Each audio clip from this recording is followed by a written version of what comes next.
Hello and welcome to the second video of Google G Suite in UiPath series. In this video, we'll see how to automate Gmail activities in UiPath. So without wasting any time, let's hop into UiPath Studio and create a new process. And in order to create a new process, just click on Process here, and we'll name it as G Suite in UiPath. And we'll be using this project to also see how to use different other activities in G Suite. So let's just click on Create. Now in order to start automating different G Suite activities, we need to first add the package. And for that, just go under Manage Packages and search for G Suite Activities. Just hit on Install and Save. And this would add all the packages related to the G Suite activities. Now once you have added the package, now let's just go and create a new sequence, and we'll call it Gmail Activities. And similarly, over the course of the series, we'd be adding different sequences pertaining to different activities. So just click on Create. And now after adding the sequence, let's just start automating Gmail activities. So if you go under Activities and search for G Suite, you will see all the activities that are present under this package. And right now we're just focusing on Gmail activities. Now in order to use any of these activities, we need to first drag and drop the GSuite Application Scope. And within this GSuite Application Scope, we need to add all the credentials that we have created in the previous video. And in the previous video, we had already seen how to create a client ID and a client secret using the authentication type OAuth client ID. As you know that there are three types of authentication types, and we had only created the credential for the OAuth client ID. So let's just click on that. And if you have not configured your application till now, just click on the link above and have a look at the previous video. So I will just click on this, and now I will just paste the client ID and the client secret that I have created in my previous video. In order to do that, let's just go back to the cloud platform.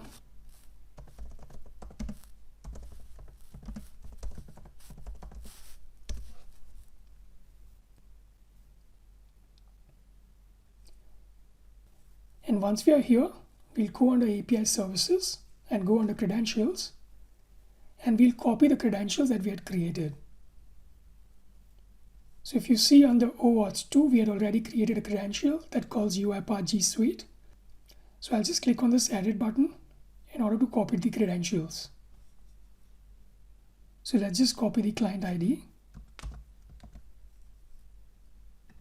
and paste it here as a text.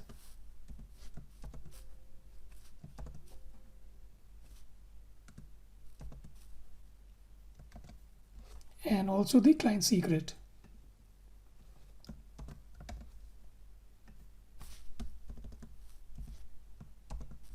So once we have copied the credentials, the next step is to drag and drop the different activities that we want to automate. Now in case you had created some other kind of credential, that is either API key or the service account key, then you should have added the credential related to this particular authentication type. In case of API key, you need to add the API key under here. And in case of service account type, you need to add all the parameters under the service account key option. Now let's just go ahead and drag and drop the Gmail activities. And the first activity that we're going to use is the Get Gmail message. Now after adding this activity, let's have a look at the input parameters. So if you see here, there are basically three kinds of parameters. And each of these parameters are being used in order to filter down your emails that you get from your email activity. There are basically three kinds of filters. The very first one is a label filter, and then we have a maximum results filter, and then we have a search expression filter. So label filter is nothing but it's an option provided by Gmail wherein you can organize your emails under different labels. So if you already have a label which is being defined in your Gmail, then you can directly use this label to get all the mails that have been assigned to this particular label. Another option here that you see is a maximum results. So here you can define the maximum number of emails that you want to get when you call this method. And the third option is a search expression. So within the search expression, you can explicitly define exactly what kind of emails you want to get. So let's have a deeper look into the label filter and the search expression filter. So now at first, let's have a look at the label filter. And for that, I need to go into my Gmail account. So let's do that. So what I've done here is I've already created a label called extraction. And under this label, any email that is coming with a subject called extraction and it is coming from this particular email ID would be assigned to the label called extraction. And in order to define different filters for a particular label, all you need to do is under the search bar, just click on this option. And here you can define different parameters of a given filter. So to give you an example, let's just say I want to filter down all the emails coming with a subject extraction to a particular label.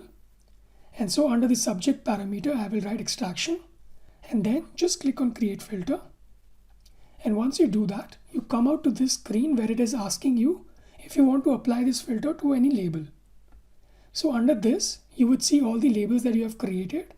And since I've already created a label called extraction, I can click on extraction, or if you want to create a new label, you can just create on a new label here and then just give it a new name called test extraction. Let's call it this. And then just click on create. So as you can see, there's a new label that has been added that's called test extraction. And any email that is coming with the subject extraction would then be assigned to this particular label. So that's how you create a new label within Gmail.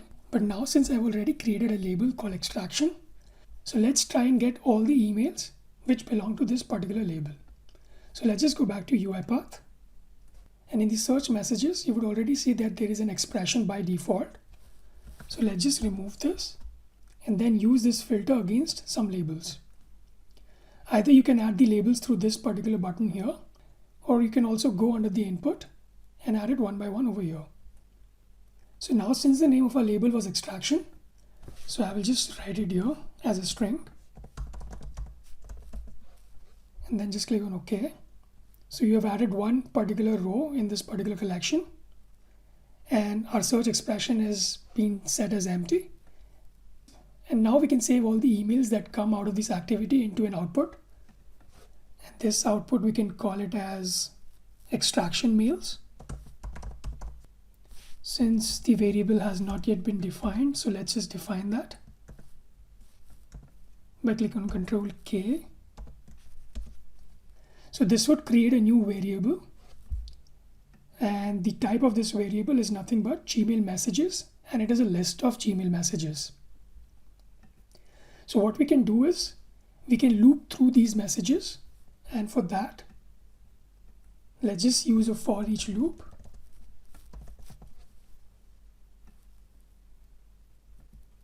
And the variable that we are going to loop through is called extraction mails. There's a spelling mistake here. Let me just correct that.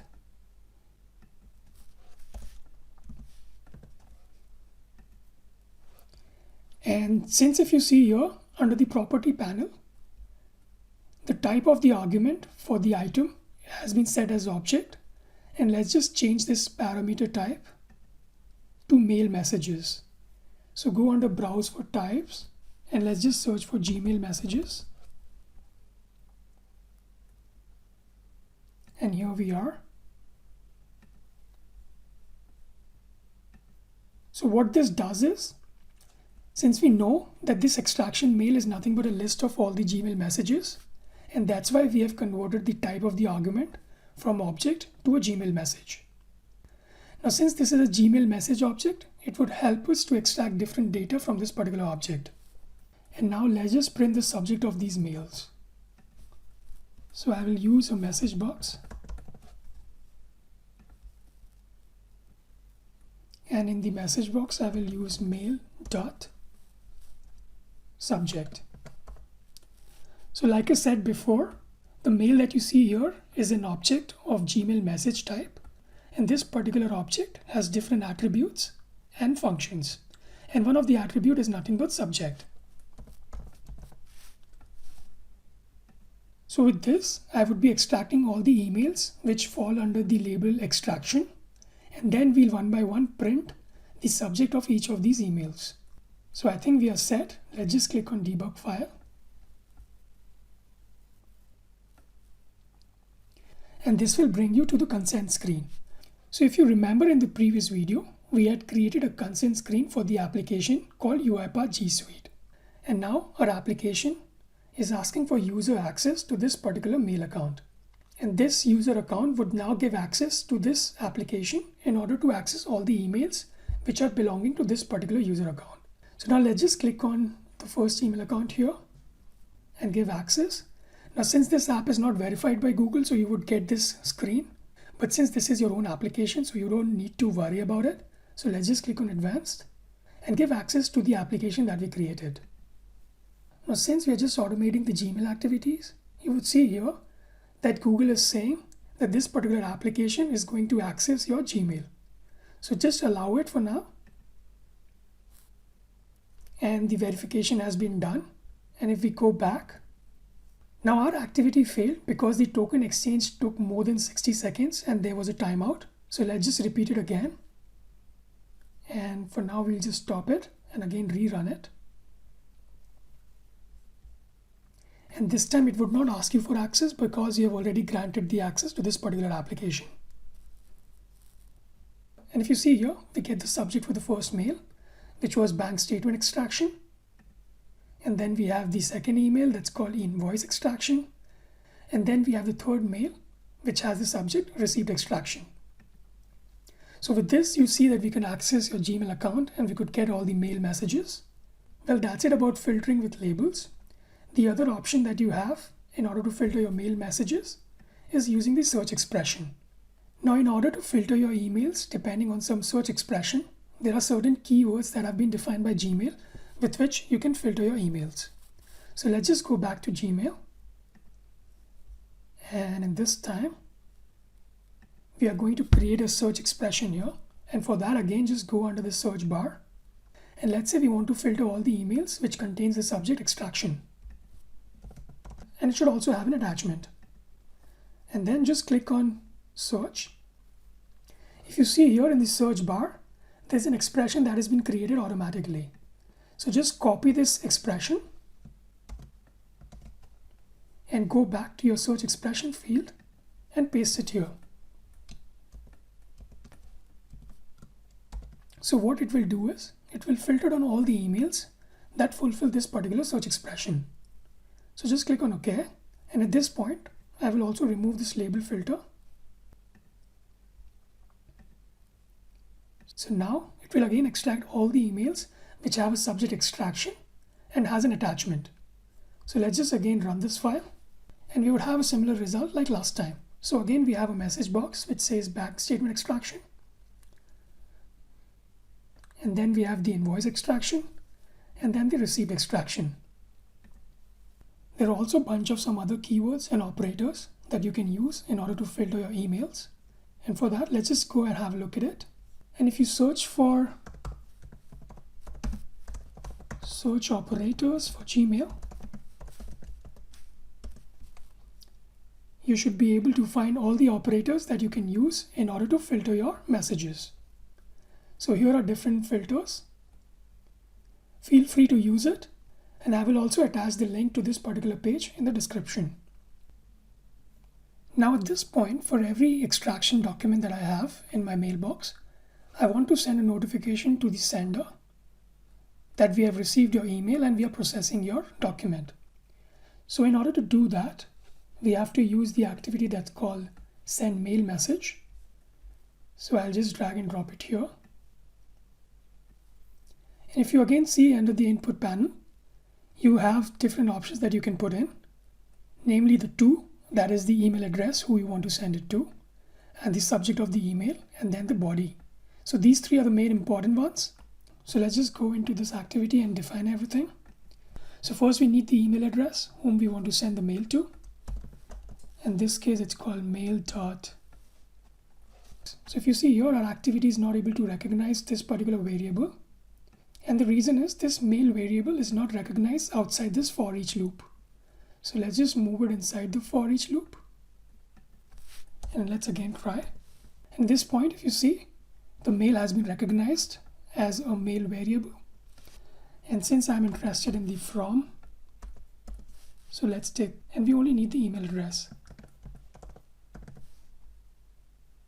So let's get that as well. And this we need to convert to string. We still have a validation error. So if you see here, this particular attribute only accepts array or list of email IDs. So let's just pass an array. For that, we need to put in a curly bracket. And with this, we have defined a list of email ID in which we have only one email ID at this moment. So let's go into subject. And the subject would be again the same subject that we get from the sender, which is nothing but mail.subject. And now we need the body. And in the body, I'll just write a thank you message. Thank you for your request. We are processing your document. And since this has to be a string, so let's just put it in 2 double quotes. If you see here again in the properties panel, there is an option to select if the given body is in HTML. And we'll have a deeper look into it when we start automating the Google Docs. For now, this is enough. And let's try and run our workflow.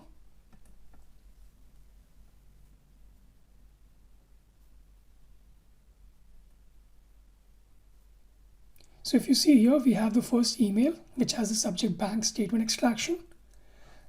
And the moment I click on OK, a notification would be sent as an email to the particular sender of this particular mail. So let's just click on OK. And this will also happen for the other 2 mails.